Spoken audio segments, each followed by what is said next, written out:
आपने यहाँ विजिट किया है, मौजूदा सूरत हाल किस तरह की देखी और जम्मू कश्मीर हुकूमत किस तरह की पेशरफ्त कर रही है इस पूरे मामले को? देखिए, जब ये हादसा हुआ, और सबसे बड़ी बात कि ये बदकिस्मती है, ना कि ये बुद्धल के लिए या बहादुर विलेज के लिए है, बल्कि पूरे जम्मू कश्मीर के लिए बदकिस्मती है, देश के लिए बदकिस्मती है। क्योंकि नौजवान जानें गई हैं और छोटे छोटे बच्चों की जानें गई हैं, और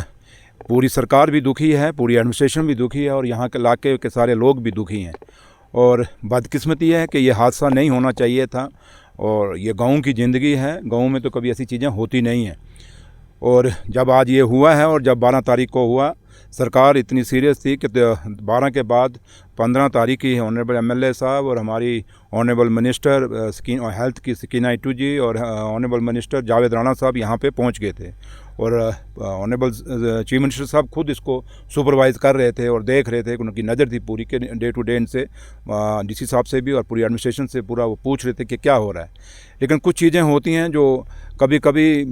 सरकार के हाथ में भी नहीं होती, कुछ हादसे ऐसे होते हैं, क्योंकि सरकार तो ये चाहेगी कि हमेशा कि हमारे उनके टेन्योर में कोई ऐसा हादसा ना हो, कोई जान ना जाए, और जब जाती है तो सरकार भी दुखी होती है, चीफ मिनिस्टर साहब भी दुखी होते हैं, हम सब दुखी होते हैं, आप लोग भी दुखी होते हैं। तो लिहाजा सरकार हमेशा सीरियस रही, और जहाँ तक सरकार की तरफ से एडमिनिस्ट्रेशन ने यहाँ पे जो मुआवजा था, अभी शुरुआती, जैसे आप समझ सकते हैं कि शुरुआती तौर पे जो होता है, जितना थोड़ा बहुत होता है वो किया गया है और मुआवजा दिया गया है, और उसके साथ साथ जो फाइल जो बाकी जो चीज़ें हुई हैं, क्योंकि हमें नहीं अंदाज़ा इतना था कि 16 लोगों की जानें चली जाएंगी या बच्चे चले जाएंगे, बट अब चले गए हैं। लेकिन उसके बाकी जो है मैंने वही डी साहब से भी फीडबैक ली, और ऑनरेबल एमएलए साहब से भी बात हुई, जो यहाँ पे कुछ जो है जो ऑनरेबल सीएम के रिलीफ फंड होता है उसमें भी इनके मुआवजे के लिए फाइलें रिकमेंड की गई हैं, तो वो तो एक अलग तरीका हुआ। बट दूसरा जहाँ तक ताल्लुक है एडमिनिस्ट्रेशन की तरफ से जो इनको राशन दिया जा रहा है, बिल्कुल वो चेक करके दिया जा रहा है, जब बनाया जा रहा है उसके बाद भी वो लेबॉर्ट्री भेजा जा रहा है, और जो ये हादसा हुआ, इनकी डेथें क्या हुई, कैसे हुई, किस वजह से हुई, उसके लिए पुलिस की अपनी जो अलग अलग थ्योरीज़ हैं उनके वो इन्वेस्टिगेशन कर रहे हैं। क्योंकि अब पुलिस का एक्शन हम यहाँ डिस्कस नहीं कर सकते, ये आप भी समझ सकते हैं, क्योंकि आप समझदार लोग हैं, तो आपके तजुर्बे हैं अपने। दूसरा जहाँ तक ताल्लुक है कि मेडिकल के लिहाज से मैं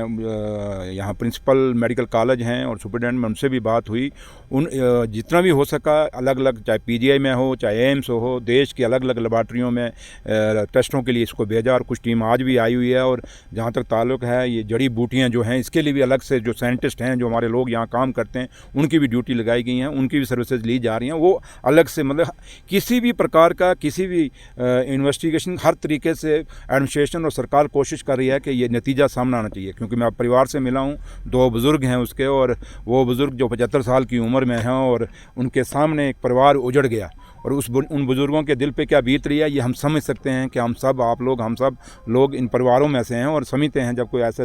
कोई बुज़ुर्ग चला जाए तब कितना दुख होता है। ये तो नौजवान लोग हैं, तो लिहाजा मैं यहाँ पे आया हूँ, और ऑनरेबल सीएम साहब ने मुझे भेजा, और यहाँ जो हमारा टूर था आज का जो आना था, मेरे साथ honourable health minister madam Sakina Itoo ji ने भी आना था, नासिर असलम वानी साहब ने भी, जो ऑनरेबल एडवाइज़र हैं हमारे, उन्होंने भी आना था। तो लिहाजा आपको पता है सुबह का मौसम ख़राब था, और उसके कारण जहाज़ ही नहीं वहाँ से उठ सका, क्योंकि हमने सीधा यहाँ पे आना था। तो लिहाजा फिर बाद में मेरा ही प्रोग्राम मेरी सीएम साहब से बात हुई, और मुझे फिर सीएम साहब ने कहा आप जाइए। तो लिहाजा मैं आया हूँ, वो 2 मेरे कुलीग नहीं आ सके क्योंकि मौसम ख़राब था, जहाज़ वहाँ से नहीं उठ सका, फिर भी वो आएंगे। लेकिन मैं जब खुद आ गया हूँ, एक डिप्टी चीफ मिनिस्टर यहाँ आपके बीच में आया है, तो एक जिम्मेवारी के साथ सरकार आई है। तो लिहाजा आप समझ सकते हैं कि मेरा आना और चीफ मिनिस्टर साहब का रोज़ इस पर नज़र रखना और रोज़ रिपोर्टिंग लेनी, ये बहुत बड़ी कितनी चिंता का विषय चीफ मिनिस्टर साहब के लिए है। तो लिहाजा मैं आपको और मैं पूरे इलाके को और ख़ासकर मैं फैमिली को एश्योरेंस दे के आया हूँ कि अगर ये एक नेचुरल डेथ है तो फिर तो हम उस भगवान के आगे, उस खुदा के आगे हम कुछ नहीं कर सकते, बट अगर इसके अंदर कहीं भी इफ़ एंड बट है, तो फिर जो भी इफ़ एंड बट है वो बख्शा नहीं जाएगा। सर आपने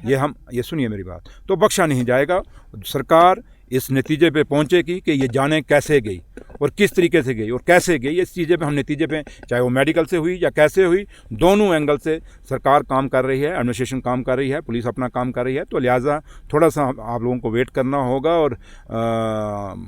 उम्मीद करते हैं कि माँ वैष्णो के आशीर्वाद से, उस मालिक के मेहर से जल्दी रिजल्ट सामने आएगा। और जो बच्चे हैं जो हमें छोड़ के गए, हम सबको छोड़ के, अपने परिवारों को छोड़ गए हैं, जो आज पीछे बचे हैं, और एक बच्ची जो है जिसको कल मैं और जावेद साहब और एमएलए साहब एसएनजीओ हॉस्पिटल देखने के लिए भी गए, और बच्ची बिल्कुल बोल नहीं रही थी, और अंदर भी बाप यही कह रहा था कि मेरी बच्ची बचा लो, क्योंकि आखिरी उसका सहारा उस बाप का है। ये दुख हम समझ सकते हैं क्योंकि हम भी परिवारों में से हैं, तो लिहाजा आपको ये यकीन दिलाते हैं और परिवार को मैं यकीन दिला के आया हूँ ऑनरेबल चीफ मिनिस्टर साहब की तरफ से कि सरकार बिल्कुल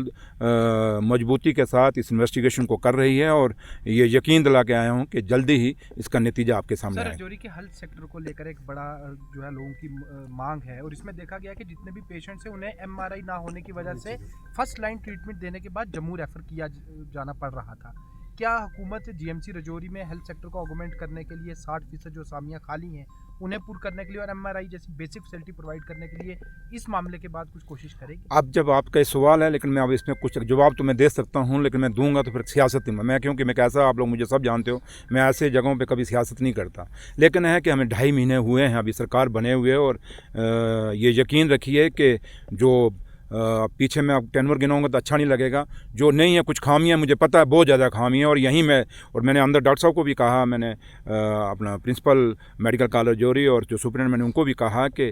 हॉस्पिटल के अंदर काम करने की ज़रूरत है। ये हॉस्पिटल इसीलिए दिया गया था कि जम्मू रजौरी के लोगों को सहूलत मिले, पुंछ के लोगों को सहूलत मिले, नौशहरा के लोगों और सुंदरवानी के लोगों को, दूर दराज के फार फलंग इलाके के लोगों को सहूलत मिले। हमने इसलिए नहीं बनाया था कि यहाँ लोग आएँ तो बच ही ना सकें, तो इसलिए मैंने इनसे बात की और दोबारा एक दिन मैं आऊँगा, टूर करेंगे, हम रिव्यू मीटिंग लेंगे और स्पेशली एक मेडिकल की रिव्यू ले लेंगे। आपको ये यकीन दिला के जाते हैं कि ये खामियां हैं जो आपने कही, और हम उम्मीद करते हैं कि आप हेल्दी जर्नलिज्म करेंगे और जो सही है उस बात को सामने हमारी नज़र में लाइए और हम उस पर गौर करेंगे और एक्शन लेंगे। डीसी साहब के नोटिस में भी ये बात है, तो लिहाजा एमएलए साहब भी हैं यहाँ, तो लिहाजा जो भी हमारा सरकार से बन पड़ेगा। और जहाँ तक ताल्लुक़ है, आपने रिक्रूटमेंट की बात की, सरकार जो हम आए हैं जीत के, हमारे मैनिफेस्टो में है कि बेरोज़गार बच्चों को रोज़गार देना है, उसमें सब कुछ आ जाता है। तो जो पोस्टें यहाँ पे खाली पड़ी हैं उनको भरेंगे, लेकिन आप समझ सकते हैं कि 2.5 महीने कुछ नहीं होते, तो अभी टाइम लगेगा। एक बहुत बड़ी खामी है, एक बहुत बड़ा पूरा सिस्टम बिगड़ा हुआ है, उस सिस्टम को सुधारने में थोड़ा सा टाइम लगेगा। और नेशनल कॉन्फ्रेंस का सरकार जब भी आई है उसने काम किया है और लोगों को सहूलत दी है। Thank you.